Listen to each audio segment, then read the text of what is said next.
Hi, this is Mark Wiltshire. Thanks for choosing to listen to another episode of the Explore Finland radio show. This week is part 2 of my conversation with Mia, Betti and Winnie, where we were talking about SeAMK University of Applied Sciences. If you haven't heard the first episode, then that was more about life as a student at SeAMK University of Applied Sciences, comparing their previous experiences as students in their home countries with how it is to study here in Finland. Also Mia, who works at the university, gave some information about who might be eligible to come and study here and how you go about doing that. So if you haven't heard that episode and you want to check that out first, then please do. You'll find that in the same place that you found this episode. This week, it's more of a focus on culture rather than the studying side of things. So I talked to Betti and Winnie about business culture generally in South Ostrobothnia, also their experiences of moving to Finland and any culture shocks that they might have experienced. Naturally, this included talking about the weather, because Finland likes to talk about the weather. And we finished up talking about what they get to do in their free time as students here in SeAMK. So thank you for listening, and I'll head over to the recording now. So hello everybody, my name is Mia Koski, and I'm actually working here in the university, and I have been here quite many years teaching international business. My name is Winnie Ding. I'm from China, Shanghai. And I'm studying here as an Open University student and study IT, international business. Hi, my name is Betti. I'm from Hungary and I study international business. I've had a business now in SeAMK for 14 months, and I think the attitude of people in this region is really supportive of a small business. And if you're going to start something here, you've got as good a chance as anywhere else in Finland because of the support that's around you. And when you start speaking to people about your business idea, they're very supportive, and they will say, "Oh, that's a good idea. You should speak to this friend, or you should speak to this person." That sort of thing happens a lot. That's true. And people are like leading you to different networks. So I think people here, they believe a lot about different networks of their own, because it's still quite a small place. So I mean, sometimes it's totally unexpected. I was on a flight home, I believe for Christmas, and loads of Finnish people were flying off to Vienna at that time of the year. And there was a Finnish older person who started talking to me, and he was a very sweet, very well-mannered man, speaking very good English. And when he found out I'm a business student from Hungary studying in SeAMK, he immediately tried to give me an email address of a guy who is kind of the head of entrepreneurship organization here, which was very kind of unexpected but very positive surprise. Yeah, I've had people make the comment that it is different in South Ostrobothnia region that we're based in now, as opposed to the Pirkanmaa region where Tampere is. People there, they don't have this, I don't know, attitude. Some kind of atmosphere. Yeah. I have been living there, when I have been working there in that area, and actually I noticed right away the difference. It's like an atmosphere and attitude towards if you're trying to do something by yourself, and especially if you're trying to establish some business or something. So it's much more supportive here. So that people believe you right away and try to help you. So it's maybe that kind of a thinking difference. No, I think that's true. When you moved here, how was that experience? Mia doesn't have any anecdotes here, I don't think. But all three of us have moved to Finland from overseas, and for different reasons, and probably for different periods of time. But Winnie, what was your experience of moving here? You were quite young when you first came, I guess. Yeah, I think during this 6.5 years, there's quite many different attitudes come to me. The first 2 years, I feel so good when I run away from my communist government. I feel so relaxed. Okay, that's a lot of freedom here. Yes, you have the free to speak. You can watch all the news, whatever it is, on the internet. and you can get lots of things, lots of ideas. How was that for you? Coming over here as a young guy, leaving China to Finland, having all of these freedoms? Well, first of all, I can see quite many different news, such like 1989, what happened in Beijing, that the Chinese university students trying to against the communist government. They want the many parties in the government, but it's not possible to know anything about it in China. Okay, that's It's interesting. fully blocked. Yeah. And Is that still the case? it's still the case. Okay. And even just last year, what's happened in Hong Kong, it's also, I got the news first, but China cannot find anything. Yeah, I mean that's what we believe being in the Western world, Yes. but to hear that's actually And true. You know, also, the information always is money. It's business. If there's some problem in my motherland, then I definitely know, like, if suppose some kind of maybe war is happening, then the price will raise in the global. Because gold is such a stable, like, currency, you know? Yeah. Just the example. But after that 2 years, we are really become to one of the citizens, kind of like here. Yeah, I feel, actually different countries have different problems. Life always hard. You have to fight by yourself. Even in Sweden, also too much refugees, taxes high. Think about maybe social is good, but there's a lot of people depend on social, don't work. So actually, if you want to have a good life, you have to depend on yourself. Even here, actually in Finland, if you talk about business, it's not easy to start. Why I say like this? Because maybe at the beginning, first year, the government will give you some support, but after that, the tax always. And I think you're right. I think wherever you are, anyone listening to this, wherever they're based, will think, well, that's how it is in my country. There's not enough people working, and there's too many people living off benefits. It's the same everywhere, and it's probably not as bad as people think it is. But actually, the perception is quite high. Betti, how is it for you? You've been here. You're going to be here for a temporary stay, and you've been here a shorter time. How was it for you when you moved over here? What were the big culture shocks for you? Well, I was very excited to move, first of all, because I can honestly say Finland is not a country where I'd go on a holiday. You know, this is, for me, a person who loves heat and beaches and, you know, all that kind of exotic Caribbean place. I'm probably not going to come back to Finland for my honeymoon or something. But it's a very interesting place culturally because it's just so different, you know, from everything I've experienced. I lived in the UK, I lived in Germany for a while. Hungary is a different story altogether. And it was just very interesting because, you know, you have these stereotypes about a lot of nations. But about Finland, you don't hear that much, at least in Hungary. You don't hear a typical stereotype. And so I had no big expectations with which it should have confronted or something. So when I came here, obviously it was a bit cold and it was very different. The landscape was different. Do you mean the weather was cold? The weather was cold. Yeah. The people, I don't think the word cold is appropriate to describe people. I think whenever you talk to the people, they are incredibly nice, friendly, helpful. They even go out of their way to help you. Like yesterday, I saw a train waiting 5 minutes for a person who couldn't walk fast enough to get on the train. That would never happen in Hungary. You just miss the train. Bad luck. But, people won't come and talk to you on the street. Small talk is non-existent in shops. They look at you a bit weird when you try that. But, you know, once you get talking to the people, they're very nice. For me, when people have realised I'm English, then, where are you from? And I went to London, and then they want to talk, and then, you know, it starts. Yeah. The gate opens, and they keep talking. So you noticed these differences. What was the biggest shock or surprise for you? Wow, that's hard to pick, because both the dark was a shock, as well as the difference in food.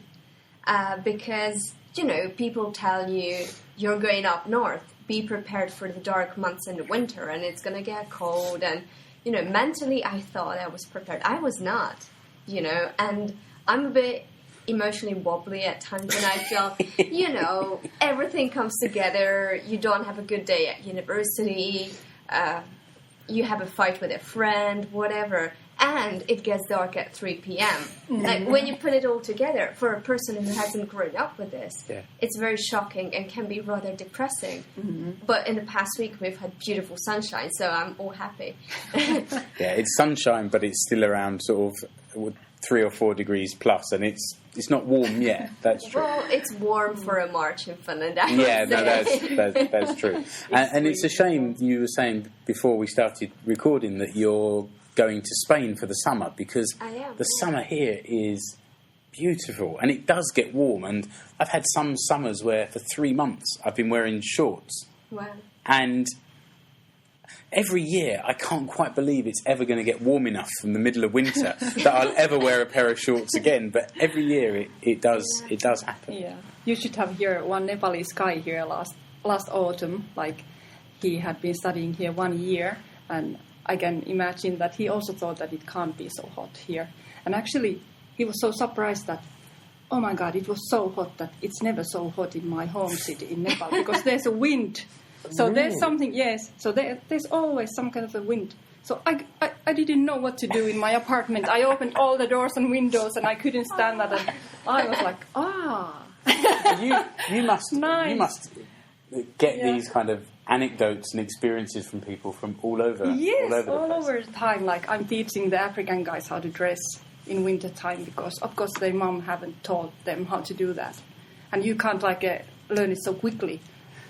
How to dress appropriately for the weather. Exactly, because they try to put many clothes on, but still the wind goes through because they don't have the idea of keeping your fingers together or having some kind of a wind proof before you have the warming layer and stuff like that.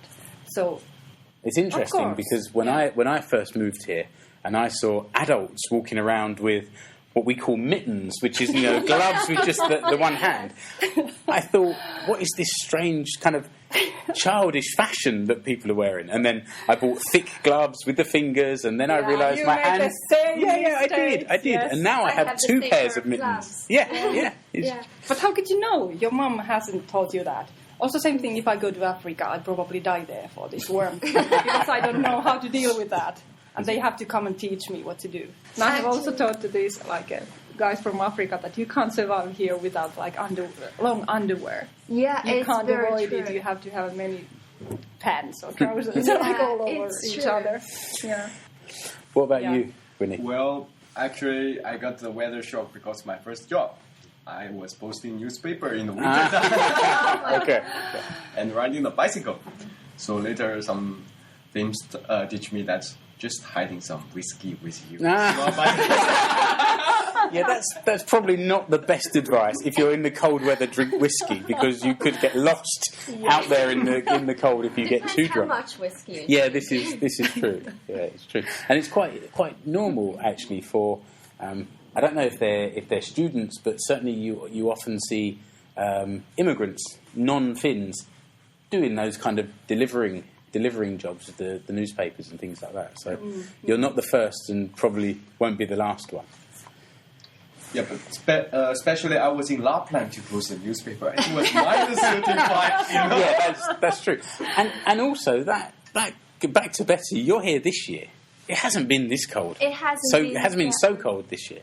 It's very true. I mean, when I asked different people to gain more information about the weather, because I think that was the biggest issue prior to my arrival. I was thinking most about that.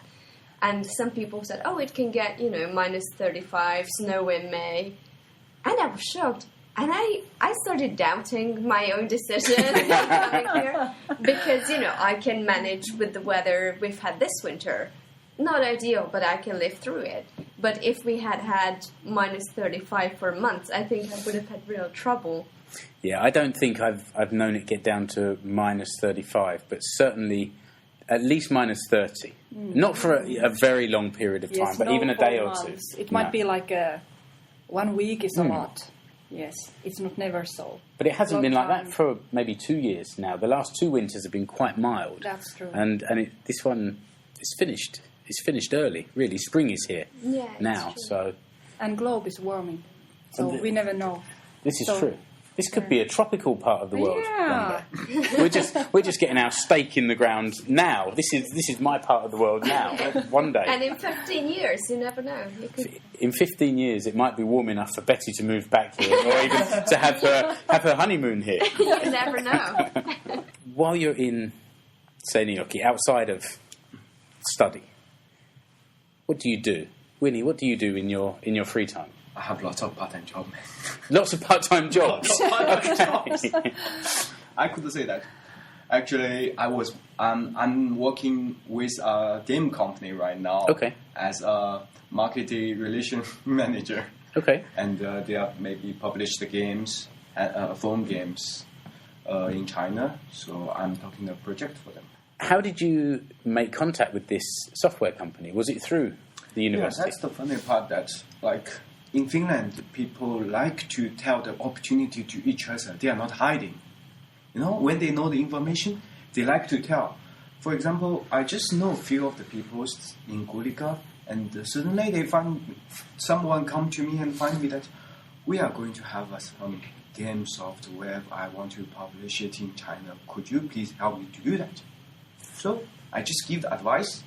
After a few hours, I think I find the right person to do that for me. Okay, it's interesting. So that's I take the job.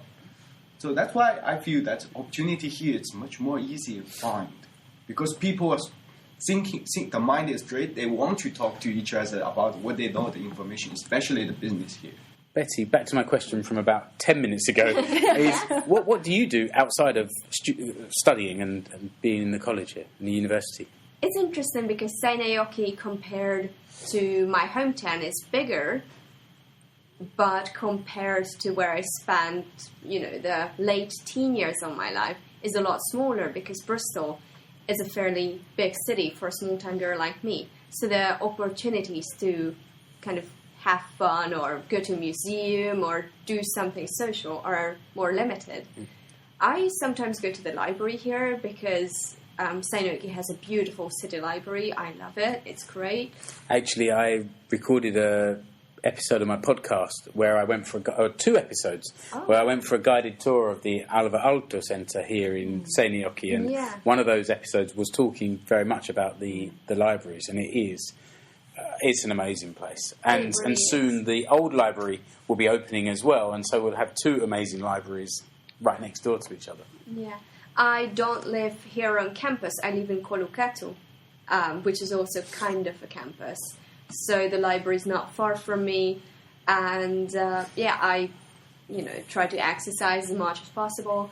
I have a very interesting schedule most of the time because I try to do all my work as soon as I can, because I do receive visits from my mother, for instance, or from my boyfriend. So I don't want to have anything to do on those, quite short weekends. What do you do with them when they arrive? Well, not that much, because with your mom, you obviously don't go out clubbing. No, sure. But there's a lot more out there, and this is what I'm trying to do with this podcast, is to, for me personally, to learn what's out there in Etelä-Pohjanmaa, South Ostrobothnia. But I'm going out there to explore what there is to do, and even for a small town, there's a lot of culture and a lot of nature. There's certainly a lot of nature. Definitely, and the nature is just so different. The forest here is very different. The weather is different, obviously. So I enjoy going for walks, or when the weather is going to get a bit warmer, I think I will go to the runs to the nearby lake, which is also very pretty, which we visited with the other exchange students in September. Yeah, when I have the chance, I try to do social stuff, to be together with the other people from different countries from this university as well. So, for instance, tonight we have the final of a pub quiz, which is a first, and it's organized by students. It's done by students entirely, and it's just really exciting because it's a good chance to kind of show off your knowledge or have even just a drink with your friends while you're trying to work at the answers. So it's really nice opportunity. Here it's more of a social event as well. So it's not just that you go there, you do the questions, and then you go home without saying hello to the people. And also, right now I'm in a group with 3 people with whom I get on really well, but normally I don't talk to that much. So they don't belong to my group of friends, so to say, to the close friends. So it's very nice to have an opportunity to mix and mingle with the other students with whom you don't necessarily talk every day. Winnie, I'm going to ask you one more time. Yeah. Outside of your working and your studying, what would you like about SeAMK or the town that you're living in? Are you living in Kurikka?